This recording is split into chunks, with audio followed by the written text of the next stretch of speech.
at mga biktima ng extrajudicial killings. Kasi mga linganuyan na meron akong tinatanggap, anumang amount yan, whether it's 30 to 70 million. Tinakot nila to sa investigasyon. Pangalawa, dinawit nila at pilit dinadawit yung mga taong gustong ilantad yung katotohanan. Kasama na doon ang mga nagmalasakit abogado at mga taong nagmamalasakit para sa katotohanan at katarungan.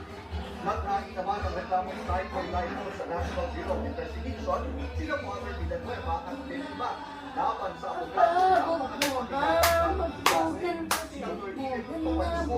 nagsampalagi si Bureau of Corrections Director General Gregorio Pio Katapang ng reklamong libel sa DOJ laban kay Panigot at perjury naman laban sa 18.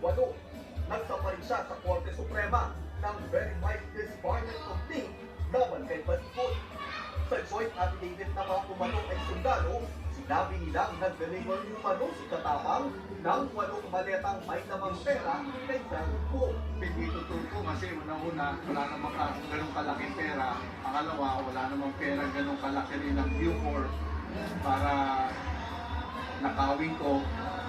Kasi kung may mga pera naman ng Bucor, ginamit naman po sa construction. At saka wala naman po kaming DPWH projects, wala po kaming post projects, at hindi po kami na-involve sa whatever anomalies. Sa isang pahayag, sinabi ni Atty. Panigot na karapatan ng mga nagsampa ng reklamo ang kanilang ginawa at sasagot na lang ang grupo kapag sinabihan ng National Prosecution Service. Nakilalang naghain ng mga reklamo sa DOJ noong nakaraang linggo si Trillanes at National Security Advisor Eduardo Anyo matapos silang indawi sa joint affidavit ng mga dating natong sundalo. Ayon sa DOJ, sasalila rin pa sa evaluation ang lahat ng mga inihaling reklamo para malaman kung iaangat ang mga ito sa preliminary investigation stage at sa kama ng pag-usapan o i-consolidate ang lahat ng mga reklamo laban sa mga dami umanong malinis. Adrian Ayali, ABS-CBN News. Tinawag na below the belt ng kanina at Jasmine Curtis Smith ang maanghaw na pahayag ni Atty. Ferdinand Topacio laban sa kanyang mga anak. Samantala, hindi nakapagpigil si Carla Estrada sa isang basher ng anak na si Lela. Nagpapatrol MJ Critic. Nagsalita na ang ina ni Anne at Jasmine Curtis Smith matapos ang mga kontrobersyal na pahayag ng abogadong si Ferdinand Topacio sa programa nito. Para kay Topacio, hindi kasalanan ang pag-iisip o pagpantasya na may gawin sa isang tao. Bahagi ito ng kanyang pagdepensa sa pambabatikos ng publiko kay Quezon City 4th District Representative Bong Sutay na ginamit ang pangalan ni Ann Curtis sa kanyang komentaryo sa isang pagdinig sa Kongreso.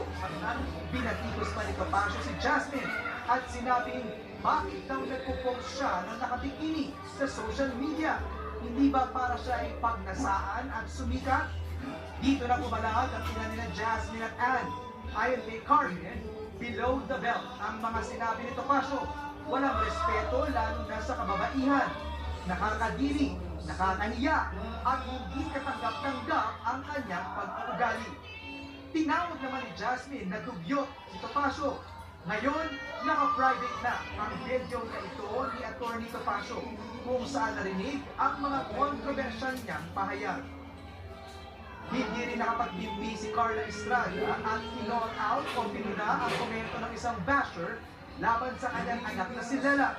Sensitibo ang mga komento ng basher na minarapat namin hindi na ipakita.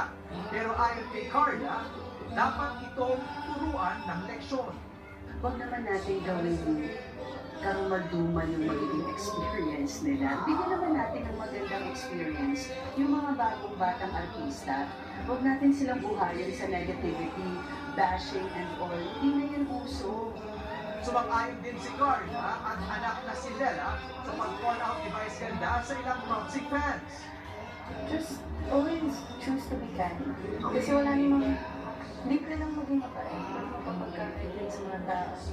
Samantala, hindi naman pinagkait ni Carla ang pasasalamat sa fan clubs na tumulong at sumuporta sa kanyang anak para manalo sa katatapos lang ng PBB Celebrity Collab Season 2. At sa tanong kung ano ang magiging acting debut project nila na Ngayon kasi inaaral pa kung ano yung maganda. Pwede kasi mag-start sila with Kuya DJ niya, whatever. Actually, wala pang malaking usapin for that. MJ Felipe, ABS-CBN News. Susunod, pulis patay matapos barilin sa Giginto, Bulacan. At Pinay tennis ace Alex Ayala nagbigay hugay sa kanyang ina sa pagdiriwang ng International Women's Day. Abangan ang iba pang mga balita sa pagbabalik ng TV Patrol!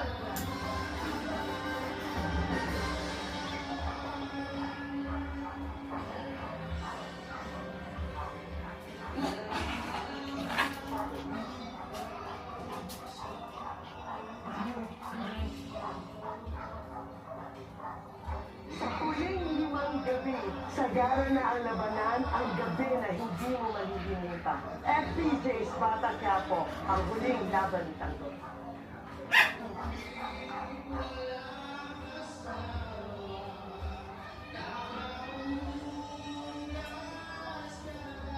Sa huling limang gabi, sabihin mo sa akin, nasaan si Ayes? Totoo ba anak ko? Huwag ang anak natin. Niloko ko ang asawa ko. Hindi mo na protektahan siya. Ako na lang ang patayin mo. Ako na lang ang mag-inang mo. Wala kang atrasusakit. Pero wala na yung meron!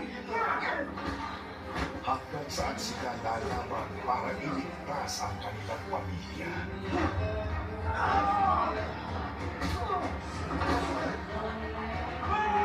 Bakit dapat pumatay?